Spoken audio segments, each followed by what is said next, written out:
Hello दोस्तों। मैं आप लोगों को एक रियल घटना सुनाने जा रही हूँ जो कोलकाता के अर्जी मेडिकल कॉलेज में हुआ है। तो चलिए दोस्तों, कहानी शुरू करते हैं। इंडिया के कोलकाता शहर में 9 अगस्त 2024 की सुबह एक ऐसी खबर सामने आई है जो पूरे देश को हिलाकर रख देती है। यह खबर थी एक 31 साल की महिला डॉक्टर की, जो कोलकाता के RGK medical college and hospital में अपनी ट्रेनिंग कर रही थी। हॉस्पिटल जैसे सुरक्षित माने जाने वाले जगह पर इस महिला डॉक्टर का मर्डर एंड रेप होना काफी चौंक आने वाला था।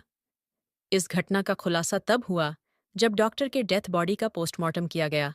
उस रिपोर्ट ने लोगों की रूह तक को हिला दिया, क्योंकि यह मामला सिर्फ एक मर्डर का नहीं था, बल्कि उससे कहीं ज्यादा खौफनाक केस था। पोस्टमार्टम रिपोर्ट में खुलासा हुआ कि उस डॉक्टर की हत्या गला घोंट कर की गई थी, इतनी ताकत से कि उनका थायराइड कार्टिलेज तक टूट गया था। इस हत्या के पहले डॉक्टर ने अपनी जान बचाने के लिए कोशिश की थी, इसका सबूत उनके शरीर पर मिले। कई निशानों से मिला। सबसे डरावना सच तब सामने आया जब डॉक्टर के प्राइवेट पार्ट्स पर घावों के निशान पाए गए। इससे साफ हुआ कि यह सिर्फ मर्डर का मामला नहीं था, बल्कि यह रेप के बाद किया गया एक खौफनाक हत्याकांड था। हॉस्पिटल के परिसर में इतनी बड़ी घटना हो जाती है और किसी को कानों कान खबर तक नहीं होती। क्या उस रात कुछ ऐसा हुआ था जिसे जानकर आप गुस्से से बौखला जाओगे? क्या वहां कोई और था जिसने इस क्रूर घटना को अंजाम दिया? और अगर था, तो आखिर कौन था? इन्हीं सवालों के जवाब खोजते हुए हम आज की इस वीडियो में आपको बताएंगे कि आखिर क्या हुआ था उस रात इस मेडिकल कॉलेज के शांत माने जाने वाले परिसर में। जब आपको सच का सामना होगा, तो यकीन मानिए, आपके भी रोंगटे खड़े हो जाएंगे। Guys, before starting this video, let me tell you कि मैं यहाँ पर उन फीमेल डॉक्टर को सपना नाम से रेफर करने वाली हूँ। ये उनका रियल नाम नहीं है, सो कंफ्यूज मत होना। सपना एक जूनियर डॉक्टर जो कि कोलकाता के RG Kar medical college and hospital से अपनी डॉक्टर की ट्रेनिंग ले रही थी। 8 अगस्त 2024 को, और दिन की तरह सपना अपनी नाइट शिफ्ट पर होती है और वह अपनी जॉब कर रही होती है। तभी रात के 11 बजे उन्हें अपनी माँ का फोन आता है, जैसे कि हर दिन आता था, क्योंकि पेरेंट्स को तो अपने बच्चों की चिंता हमेशा होती है। सपना की माँ उनसे पूछती है कि क्या तुमने खाना खा लिया और तबीयत वगैरह तो ठीक है तुम्हारी? जिसका जवाब सपना अपनी माँ को खुशी खुशी बोलती है कि उनकी तबीयत एकदम ठीक है और वह बस अभी कुछ पेशेंट्स को देखने जा रही है, जिसके बाद वह अपने दोस्तों के साथ बैठकर खाना खाएंगे। अपनी माँ से बात करने के बाद सपना पेशेंट्स को देखने राउंड पर निकल जाती है। सारे पेशेंट्स को देखने में और अपना काम खत्म करने में सपना को रात के 2 बज जाते हैं, जिसके बाद वह अपने दोस्तों के साथ जाकर हॉस्पिटल कैंटीन में ही बैठ जाती है, जहां मिलकर यह लोग अपना खाना भी खाते हैं और साथ साथ थोड़ी बातें भी करते हैं। खाना खाते खाते और बात करते हुए रात के 3 बज जाते हैं और उस वक्त सपना थोड़ी थकान सी फील कर रही होती है, तो वह अपनी थकान दूर करने के लिए उस हॉस्पिटल के 4th फ्लोर में बने सेमिनार हॉल में जाकर रेस्ट करने लगती है। सपना को रेस्ट करते करते सुबह के 7 बज जाते हैं, पर वह तब भी उस सेमिनार हॉल से बाहर नहीं आती, जो कि काफी ज्यादा परेशान करने वाली बात थी, क्योंकि सपना कभी भी आधे घंटे से ज्यादा का ब्रेक नहीं लेती थी। हॉस्पिटल का एक वर्कर, जो कि सुबह की शिफ्ट स्टार्ट होने से पहले हॉस्पिटल के सारे रूम्स को चेक कर रहा होता है, और वह ऐसे ही सारे रूम्स को चेक करते हुए उस सेमिनार हॉल की तरफ जाता है। जैसे ही वह सेमिनार हॉल के बाहर आकर उसका गेट खोलता है, उसकी आंखों के सामने होता है एक भयानक नजारा, जिसे देखकर वह बहुत जोर से चीख पड़ता है। उस वर्कर की चीख सुनकर आसपास के लोग वहां इकट्ठा होने लगते हैं और देखते हैं कि सेमिनार हॉल के अंदर सपना की बॉडी बिना कपड़ों के पड़ी हुई है और उसके बॉडी पर कुछ ब्लड के निशान भी हैं। वहां खड़े सब लोगों के लिए यह एक सपना से कम नहीं था, स्पेशली दूसरी फीमेल डॉक्टर्स एंड वर्कर्स के लिए, क्योंकि उन्होंने अपनी आंखों के सामने ऐसा नजारा पहली बार देखा था। वह भी हॉस्पिटल के अंदर सपना की बॉडी को देखकर आसपास खड़े सारे लोग उसे एक स्ट्रेचर पर लेटाते हैं और इमरजेंसी रूम में लेकर जाते हैं, ताकि डॉक्टर्स उसकी इलाज कर सके। काफी देर तक डॉक्टर्स के इलाज करने के बाद भी सपना कुछ घंटों के बाद अपना दम तोड़ देती है। हॉस्पिटल में कुछ लोग थे जो कि इस मर्डर एंड रेप केस को एक नॉर्मल केस जैसा दिखाने की कोशिश कर रहे थे, जस्ट बिकॉज कि वो इस हॉस्पिटल का नाम बचा सके। बट जब पोस्टमार्टम रिपोर्ट्स आती हैं, तो सब दूध का दूध और पानी का पानी हो जाता है। उन रिपोर्ट से साफ साफ पता चल जाता है कि सपना के साथ किसी ने जबरदस्ती गलत हरकत करने की कोशिश करी, और जब वह उस इंसान से अपने आप को बचाने लगी तो उसने उसका गला घोंट दिया और उसे बहुत बुरी तरीके से मारा भी, और फिर उसका रेप भी किया। ये सारे प्रूफ मिलने के बाद ये केस पुलिस को हैंड ओवर कर दिया जाता है एंड पुलिस वाले इस क्रिमिनल को पकड़ने के लिए लग जाते हैं। सबसे पहले पुलिस उस क्राइम सीन पर ही छानबीन करती है जहां यह सब हुआ था। किस्मत से पुलिस वालों को वहां पर सपना के कुछ नेल्स एंड ब्लड सैंपल्स मिलते हैं, और साथ ही एक ब्लूटूथ नेक बैंड।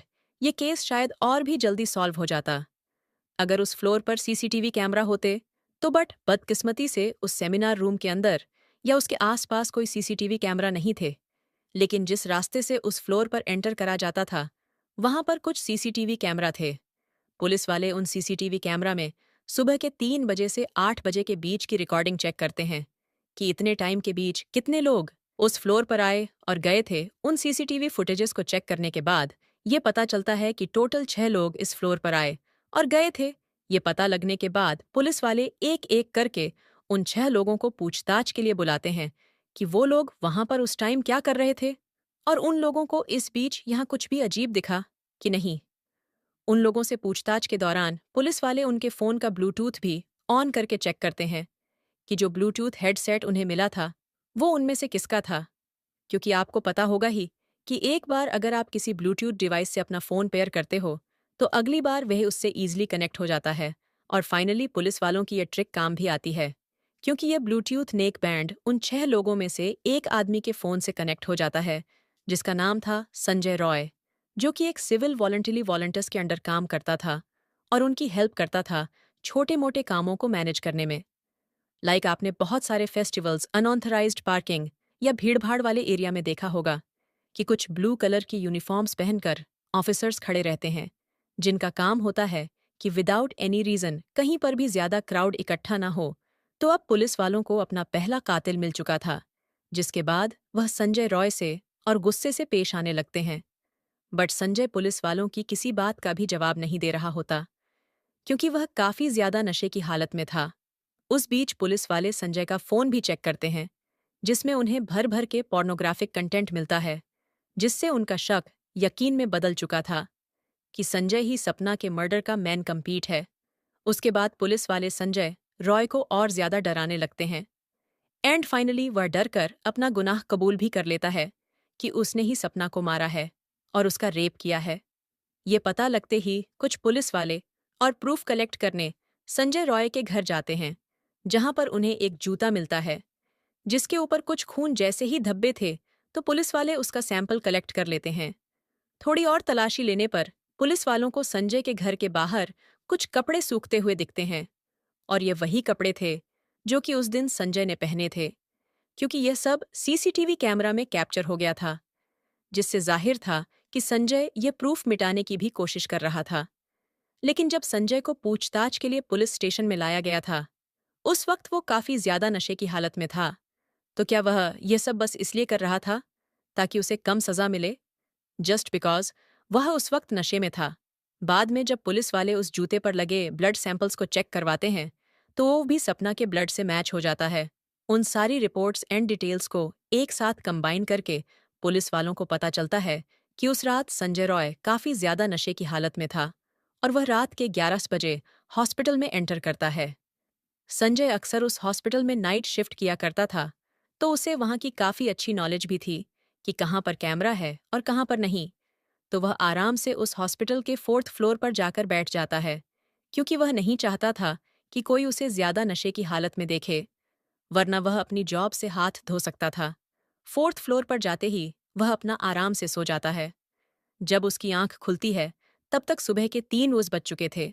तभी संजय की नज़र सपना पर पड़ती है, जो कि रेस्ट करने सेमिनार हॉल में जा रही थी। सपना को अकेला देखकर संजय के इरादे बिगड़ने लगते हैं। वह पहले काफी देर तक उस फ्लोर के चक्कर लगाने लगता है, ये कन्फर्म करने के लिए कि कोई यहाँ पर ज्यादा आ तो नहीं रहा। जब उसे लगता है कि हाँ, उसका रास्ता साफ है, तो वह 4 बजे सेमिनार हॉल के अंदर एंटर करता है और फिर वहां से 4:45 पर बाहर आता है। इन 45 मिनट्स तक सपना के साथ उस आदमी ने क्या क्या किया होगा और वह कितने पेन से गुजरी होगी, यह सोचकर ही किसी का भी दिल सहम जाएगा। स्पेशली सपना के पेरेंट्स, जिन्होंने इतनी उम्मीद से और सैक्रिफाइस करके अपनी बच्ची को डॉक्टर बनने भेजा था। एंड सपना अपने पेरेंट्स की अकेली बेटी थी, तो उनके लिए तो ये किसी सदमे से कम नहीं होगा। लोग बोलते हैं लड़कियां छोटे कपड़े पहनती हैं, इसीलिए उसके साथ रेप होता है। लेकिन उस महिला डॉक्टर के साथ जो हादसा हुआ था, वह क्या था? वह तो अपनी ऑन ड्यूटी में थी और अपने यूनिफॉर्म में थी। उसके साथ एक ऐसा हो गया, क्यों हुआ? हम डॉक्टर्स को भगवान का दर्जा देते हैं। जब वही सेफ नहीं है, तो हम कहाँ रहेंगे? उस संजय जैसे दरिंदे इंसान को फैंसी जैसे सजा मिल जाए, तो वह तो बहुत कम होगी। मैं राय दूं दोस्तों, उस इंसान को क्या सजा मिलना चाहिए? उस दरिंदे को पिंजरे में जो शेर रहते हैं, उसके हवाले कर दो। शेर जब उसकी शरीर को नोचेगा, तब उस दरिंदे को एहसास होगा कि दर्द क्या होता है। दोस्तों, मैं यह जो राय दी हूं, यह भी बहुत कम है। उस दरिंदे को ऐसी सजा मिलनी चाहिए जो ऐसे गंदा काम करने वाले की रूह तक कांप जाए, ताकि डॉक्टर को इंसाफ मिल सके और उनके माँ बाप को भी, जिन्होंने अपनी बेटी को डॉक्टर बनाने के लिए कितने संघर्ष किए होंगे। गाइस, ये केस अभी भी क्लोज नहीं हुआ है और 23 अगस्त तक संजय राय को कस्टडी में रखा जाएगा। तो दोस्तों, यह थी दुख भरी कहानी। इस केस रिलेटेड जानकारी देखने के लिए चैनल को सब्सक्राइब करें। Thank you.